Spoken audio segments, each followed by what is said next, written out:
Welcome, I'm the Deadwood Jedi. This is another Raid Shadow Legends video. The fusion for Christmas time is here. It's Tatura Rimehide. You can see, well, I guess you can't really see. There you go. It's the big Griffin Lion Chimera style champion here, and it's gonna be really good. I can already tell it's a champion that you're going to want to get. This is one of those champions that's going to be useful no matter what stage of the game you're at, no matter how you want to build her. She has a lot of utility, a lot of different ways you can build them. And it's going to be just really good for your account, I think. If you're early game, mid game, end game, it's going to be a useful champion to have. Has some really unique things in the kit, not to mention just all around, really good base stats, like just really useful in every area of this game. Now, usually with these events, if you guys haven't done one of these before, this is a traditional fusion event. This means you need to get 4 rare champions.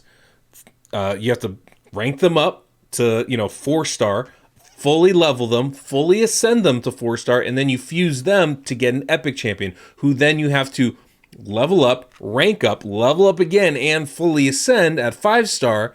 And then when you get 4 of those epic champions, you use them to fuse Tatura Rimehide, the legendary.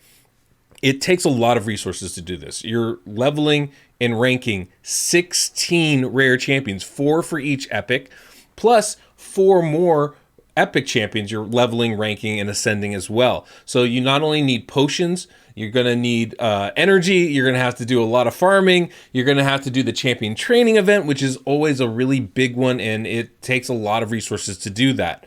So usually these things are just a pain in the butt, and always, the champions are kept behind the paywall of summoning events and champion chase events, which is just, it's rough. As a free-to-play player or a low spender, that becomes really tough, where you're either pulling thousands of mystery shards and just hating life, or you're saving up your shards and skipping those 2 times event that you wanted to do, or you're just sucking it up and going for it. Now, that's typically what happens.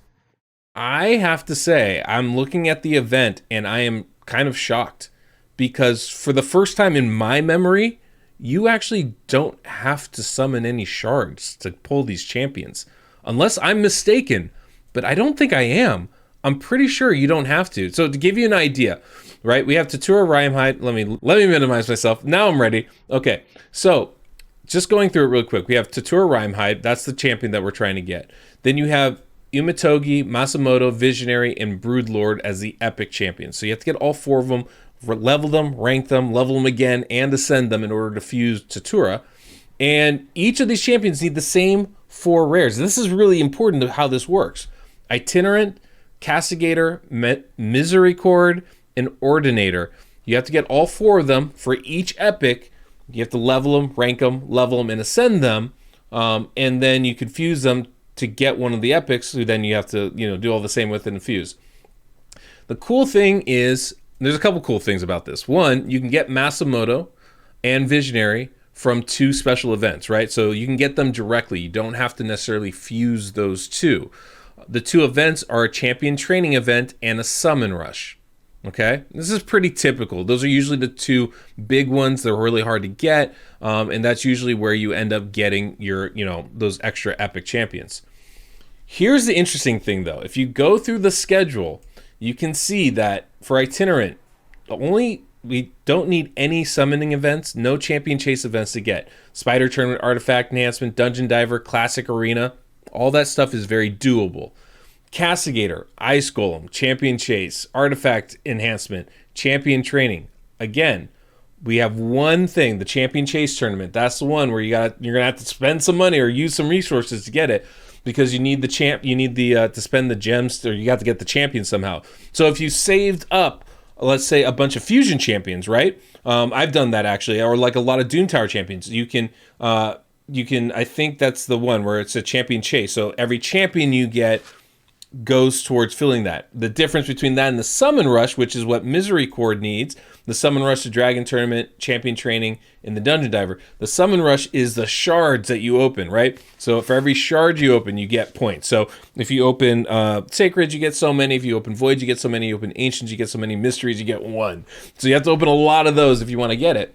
So those are those 2. And then the Ordinator, Classic Arena, Champion Chase, Dungeon Diver, Fire Knight, There's no summoning thing. So here's the thing. It's the same for rare champions for all the epics to summon. So if you only got, say, 3 of each of these, you could then use those 3 and summon all the champions, all the epics you need, except for one, which would either be Visionary or Masamoto. That means you can actually skip the Champion Chase tournament. You can skip the Summon Rush event and still be able to fuse this champion. This is one of the most free-to-play available traditional fusions we've had. It actually, I would easily say it is the most, because I've never seen a fusion where you can actually skip the summoning entirely, but you can with this. This is huge. I'm kind of shocked and amazed that they've done this. I'm very happy. Like, major credit goes to Plarium for doing this. I think this makes this way more attainable for people. Now, that doesn't mean this is going to be easy. These traditional fusions take a ton of resources, a ton of them. If you have gems, you're gonna spend them. If you have energy, consider it gone, because you're going to need to have to spend those resources in order to get these champions, in order to complete these tournaments and events. The biggest ones are always the artifact enhancement. Is always tough because, you know, you're utilizing silver, and that's tough, and there's 2 of them. So you got to be smart. Hopefully you save some artifacts up to like level 15 or 11, so you only need 1 roll to get that extra bonus.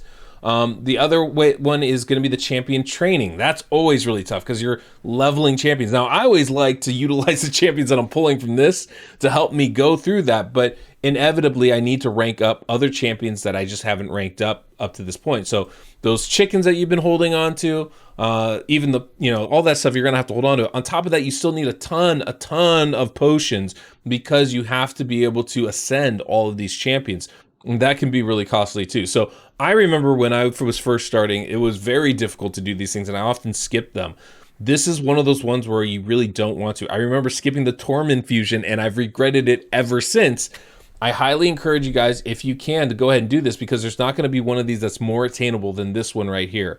Now, obviously, the numbers themselves are going to dictate a lot of this, right? I don't know what number you're gonna have to get these rare champions or get those epic champions.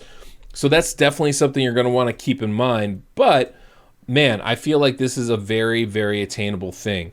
And I'm actually really impressed by it. Now, it's going to go for 2 weeks, I believe. It goes to like December 29th. So you have some time to pull these champions. And usually you still have a couple more days even after that to actually fuse Tatura. Because the last event, I think, ends on the 29th. So you have a few days after that to actually fuse Tatura Rimehide in the end of things. So you have over 2 weeks to get this thing done.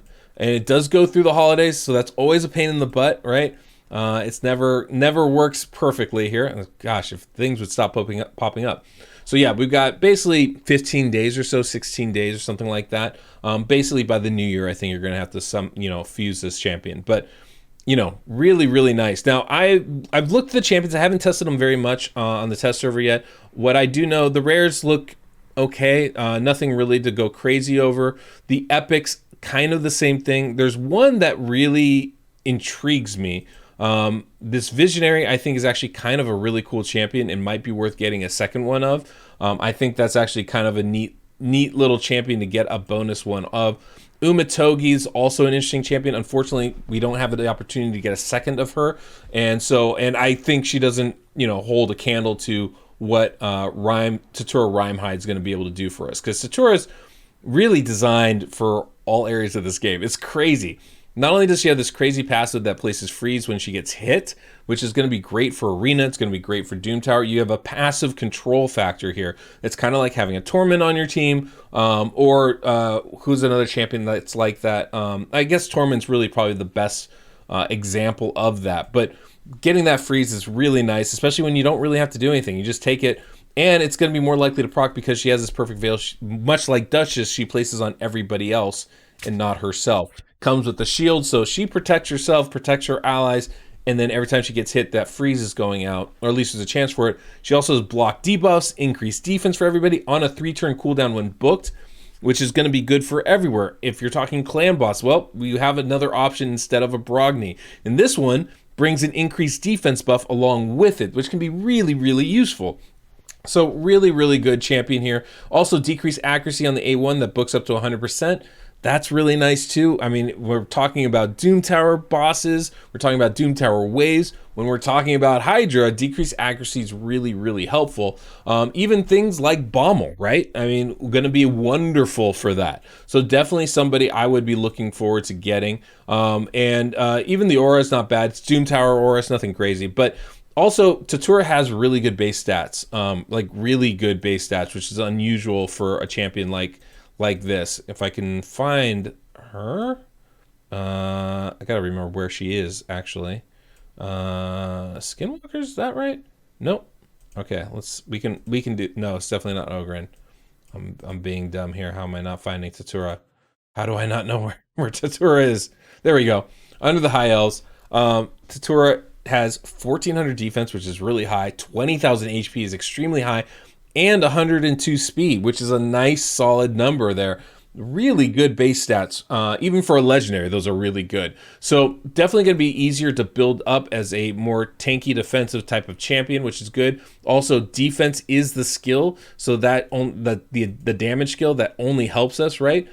Two of the skills do damage as well. There's an AoE when the perfect veil goes up. Single target here with the accuracy, but I can see Tatura being really good in like a defensive comp in arena. I could see Tatura being really good doing the Doom Tower waves. Can see Tatura being excellent against Hydra, very good against clan boss as well. I mean, whether you keep that A3 or just disable it, still a really good champion. You could build without accuracy, have the increased defense, have the block the block debuffs buff up.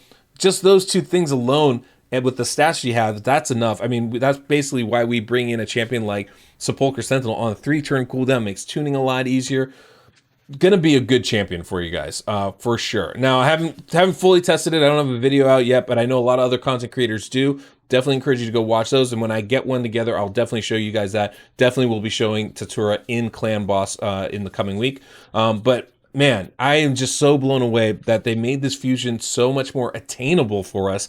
I'm honestly a little bit shocked. This is a great little early Christmas gift, I would say.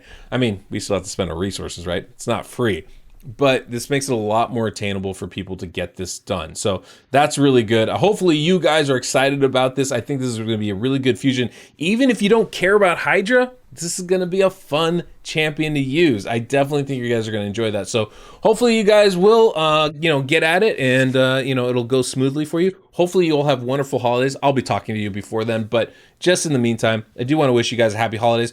Please go check out the Saffron Raid Rewards that are this weekend. It's definitely going to be fun. Put together some fun stuff on there, so definitely worth going. And I think voting is still open for about 48 hours-ish or so. It closes on the 17th, so try to get those votes in. And that's all we got. Nice and quick. I just want to give you that information. And until next we meet, I'm the Deadwood Jedi.